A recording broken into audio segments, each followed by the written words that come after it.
SWBS. 여기는 진리의 소리, 젊음의 소리, 서울여자대학교 교육방송국입니다. 그럼 지금부터 9월 22일 금요일 저녁 방송을 시작합니다.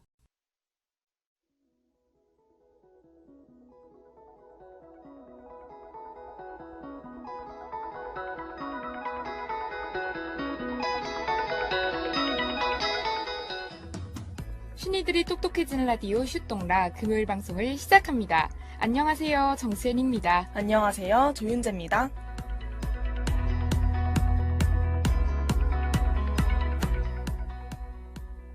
최근 심각한 교권 침해와 이에 따른 교사들의 극단적 선택이 사회적 이슈가 되고 있습니다. 이에 교사들은 교권 회복 4법 개정을 촉구하며 집회를 이어가고 있는데요. 오늘 슈똥라에선 연이은 교사들의 극단적 사망 사건, 이에 관한 현행법의 한계, 본회의 상정을 앞두고 있는 교권 회복 4법 개정에 관한 내용까지 낱낱이 살펴보도록 하겠습니다.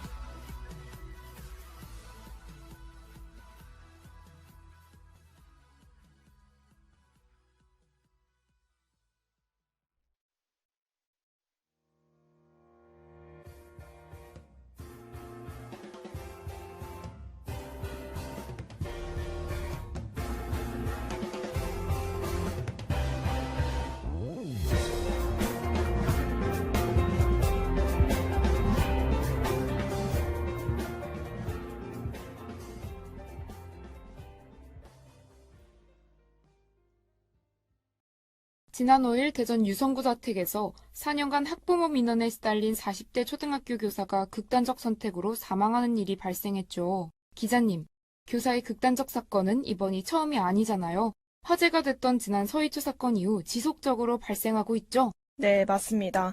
지난 7월 18일 서희초 교사가 학교 내에서 극단적 선택으로 숨진 채 발견됐습니다. 이후 지난달 31일 경기도 고양시 아파트에서 한 초등학교 교사의 극단적 선택, 이번 달 31일엔 경기 용인시 고등학교 교사가 정년 1년을 앞두고 극단적 선택으로 사망하는 일이 발생했죠. 그리고 앞서 말씀해주신 대전 유성구 자택 사망까지 안타까운 사건들이 연이어 발생하고 있습니다. 그렇군요. 그런데 가장 먼저 화두가 됐었던 서희초 교사 사망 사건에 대한 정확한 진상규명이 아직 밝혀지지 않았다고 하던데 맞나요? 맞습니다. 해당 사건에 대해 서울교사 노조는 해당 교사 반의 학생이 다른 학생의 이마를 연필로 긋는 등 학교폭력 문제를 처리하는 과정에서 고인이 학부모의 강한 항의를 받아왔다고 주장했어요. 하지만 경찰이 학부모와 고인의 통화, 문자, 업무용 메신저인 하이톡과 동료 교사의 증언을 분석해본 결과 협박이나 공무집행방해 등 범죄 혐의에 준하는 갑질 행위는 확인되지 않았다고 전했습니다. 저도 해당 사건을 두고 범죄 혐의점이 확인되지 않는다고 사건의 원인을 개인사로 축소했다는 기사를 접했었는데요. 반면 연필 사건의 가해 학생 어머니, 아버지가 각각 경찰청 소속 경찰관과 검찰 수사관으로 밝혀지면서 신뢰할 수 없다는 반발이 거세다고 하던데요. 맞아요. 고인은 사건 당일 현직 경찰관인 가해자의 어머니와 통화한 것으로 파악됐고 이튿날 다툼 해결과 중재를 위한 모임에 검찰 수사관인 아버지가 참석한 것으로 알려지면서 더욱 큰 의혹을 샀습니다. 그렇다면 이러한 직업적 지위를 앞세워 수사에 영향력을 행사했다는 의혹이 끊이지 않을 것 같은데 이에 대해 경찰은 어떠한 입장을 보이고 있나요? 네, 해당 논란에 대해 경찰은 완강히 부인했는데요. 서초경찰서 관계자는 학부모 직업이 수사에 영향을 미친다는 것은 상식적으로 말이 안 된다면서 오히려 면밀히 보면 봤지 수사에 영향은 없다고 해명했습니다.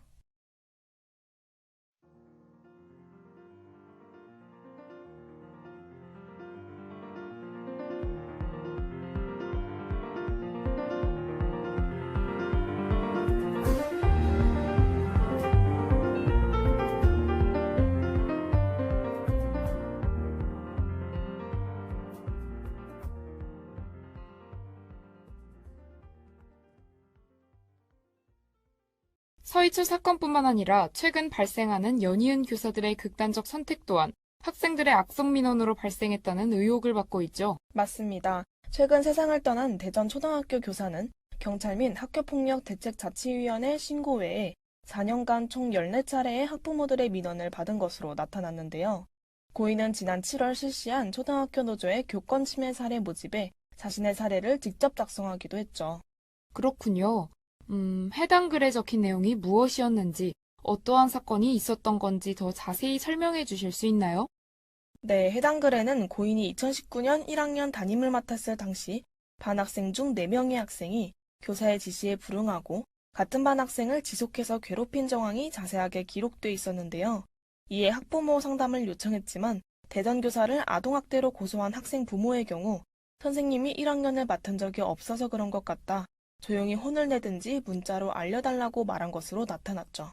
네, 그리고 이러한 대전 여교사 사태와 관련해 가해자로 지목된 학부모가 입장문을 내기도 했다는데 맞나요? 네, 맞습니다. 12일 온라인 커뮤니티에 따르면 전날 자신이 가해자로 지목된 학부모라는 A씨는 고인이 되신 선생님의 명복을 빌며 세상에 퍼진 루머들이 악성 루머들로 비화돼 입장을 표명하기 위해 글을 올렸다며 게시했습니다.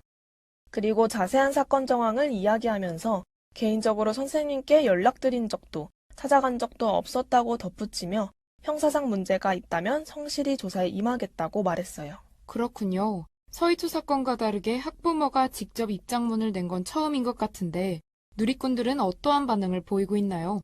네, 해당 입장문에 오히려 비난이 거세지고 있는 상황인데요. 누리꾼들은 쓰는 단어나 문장이 변호사를 통해 받은 것 같다. 평생 사죄해야 한다라며 질타하고 있습니다. 네, 조 기자님께서 이러한 여론을 더 자세히 살펴보고자 시민분을 만나 해당 논란에 대한 생각을 여쭤봤다고 하는데요. 함께 들어보시죠.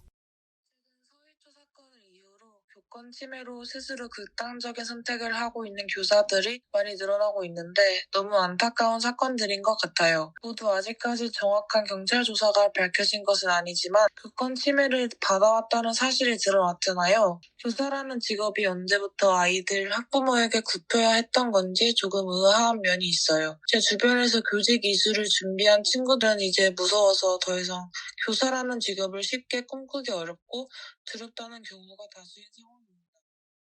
현재까지 교사들의 극단적 선택에 관해 정확한 경위가 파악되진 않았으나 학부모 갑질로 인한 교권 침해 사례임이 확실하다는 추세인데요.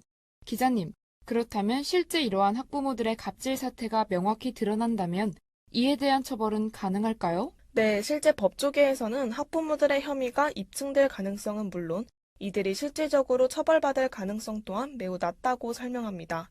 이창현 한국외대 로스쿨 교수는 지금까지 정황상 갑질 의혹 학부모들에게 적용할 수 있는 가장 큰 것은 협박죄이며 이것이 입증된다고 하더라도 이런 말로 인해 죽음을 잃을 것이라고 예상을 하긴 어렵기 때문에 사망에 대한 책임을 묻기 어려워 보인다고 말했습니다. 그렇군요. 그렇다면 현 사태들이 일어나기 이전에 이러한 학부모들의 악성 민원 혹은 갑질로 교사가 직접 고소한 사례가 있었나요? 없었습니다. 서울교사노조 관계자는 학부모가 교사에게 협박 등 혐의로 고소당해 처벌받은 사례는 알려진 바가 없다고 말했습니다.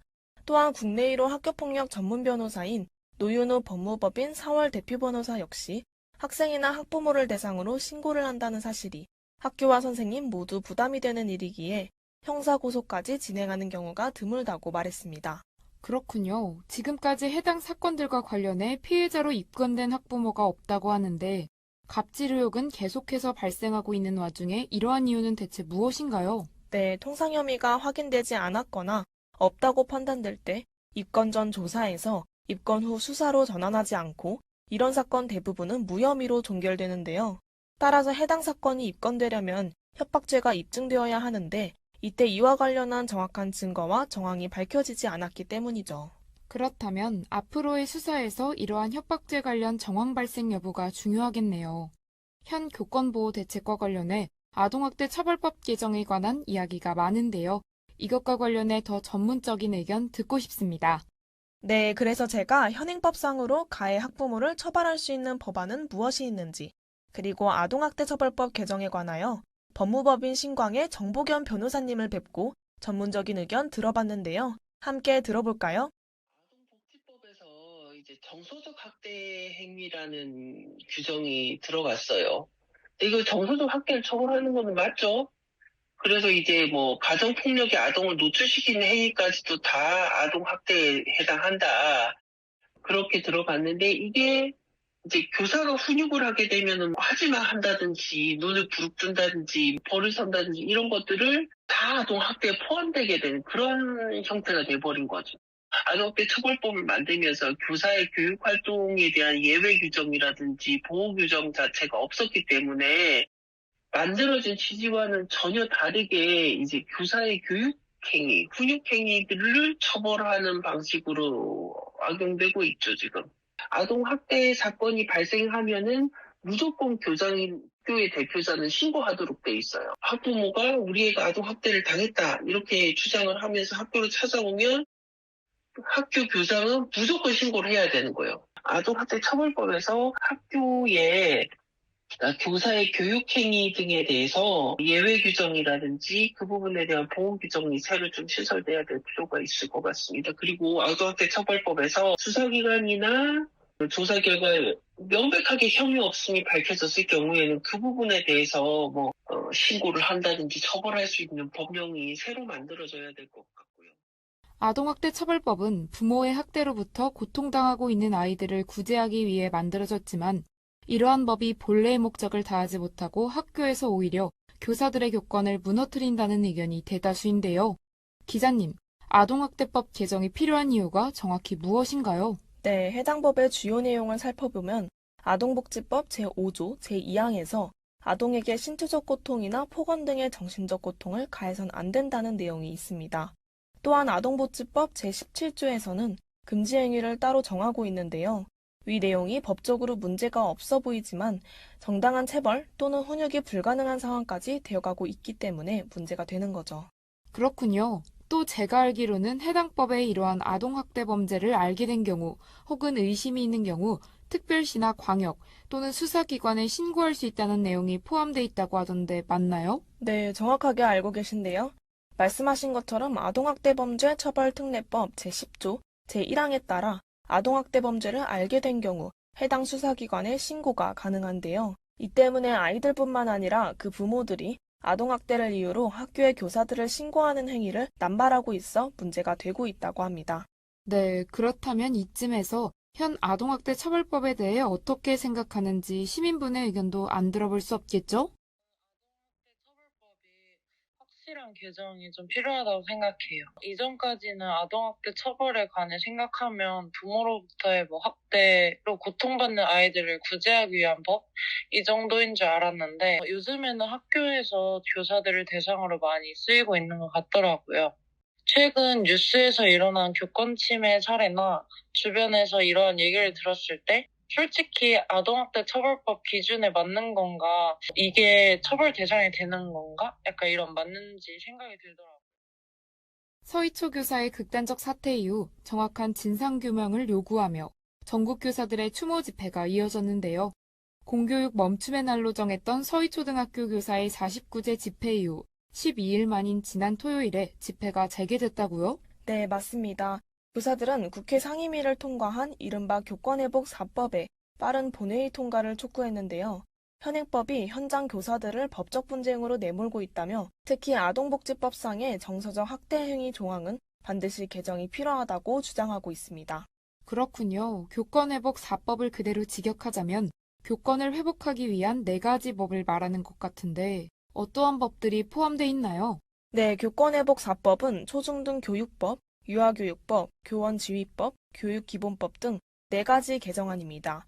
교원지휘법은 교원이 아동학대로 신고돼도 정당한 사유가 없는 한 직위를 해제하지 않도록 하고 교육감이 반드시 의견을 제출하도록 하는 법안이고요. 초중등 교육법과 유아교육법에는 교원의 정당한 생활지도를 아동학대로 보지 않는다는 내용이 담겨 있습니다. 기자님, 앞서 교권 회복 4법의 빠른 본회의 통과를 촉구했다라고 말씀하셨는데 그렇다면 이제 본회의 통과만을 앞둔 상황인 거죠?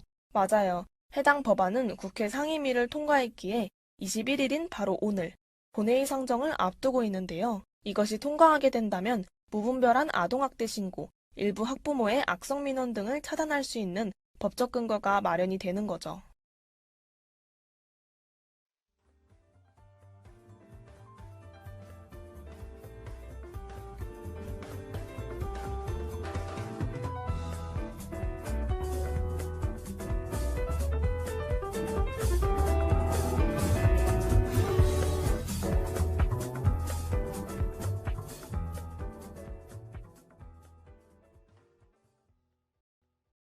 심각한 교권 침해와 이에 따른 교사들의 극단적 선택이 사회적 이슈가 됐기 때문에 본회의 통과 가능성이 매우 크다고 하는데요.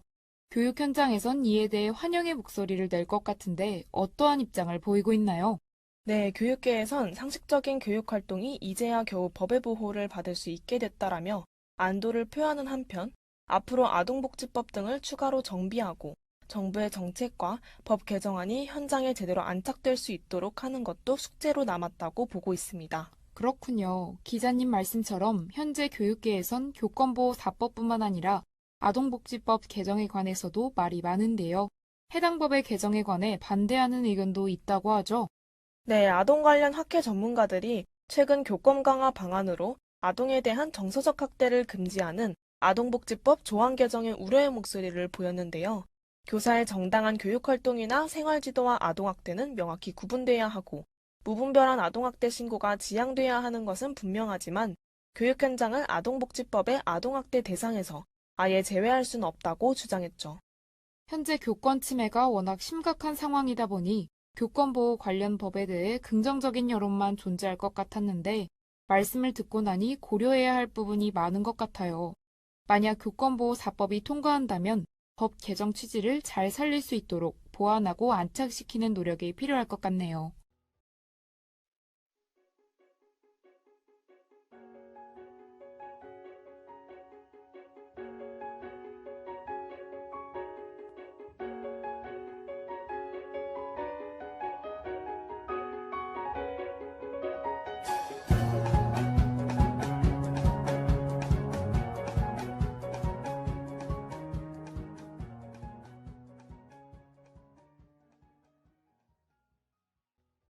오늘 기자님과 함께 최근 계속해서 화두가 됐던 교사들의 극단적 선택으로 인한 사망 사건들을 자세히 알아보고 해당 사건 이후 요구되고 있는 개정안 교권회복 4법에 대해서도 살펴봤는데요. 극단적 선택에 대한 이슈는 뉴스로 많이 접해왔지만 법 개정에 관해선 처음 알게 돼 유익한 시간이었습니다. 기자님은 어떠셨나요? 네, 저도 마찬가지인데요. 이번 슈똥라를 준비하면서 사실 교권 보호를 위한 논의가 너무 늦게 시작된 건 아닌가 하는 안타까움도 있었습니다. 오늘 교권회복 4법 개정안 통과 여부가 결정되는 만큼 꼭 개정안이 통과되어 앞으로 더 이상의 교권 침해 사례가 발생하지 않고 억울한 죽음이 반복되지 않길 바라겠습니다. 네, 그럼 오늘의 슈똥라는 여기서 마치겠습니다. 더 유익한 주제로 또 만나요. 감사합니다.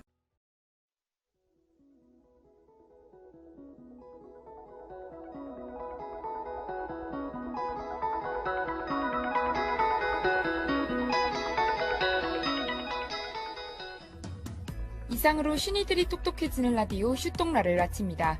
지금까지 제작에 제52기 보도부 저널리즘 전공 2학년 조윤재, 기술에 제53기 기술부 언론영상학부 1학년 박지우, 진행에 제52기 아나운서부 저널리즘 전공 2학년 정수연, 제52기 보도부 저널리즘 전공 2학년 조윤재였습니다.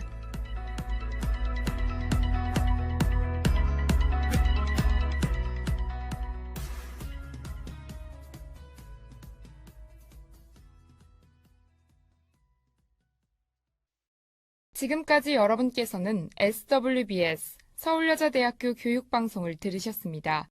서울여자대학교 방송은 월요일부터 금요일까지 오후 12시 30분부터 12시 50분까지, 저녁 5시 40분부터 6시까지 총 40분간 정규 방송을 하고 있습니다.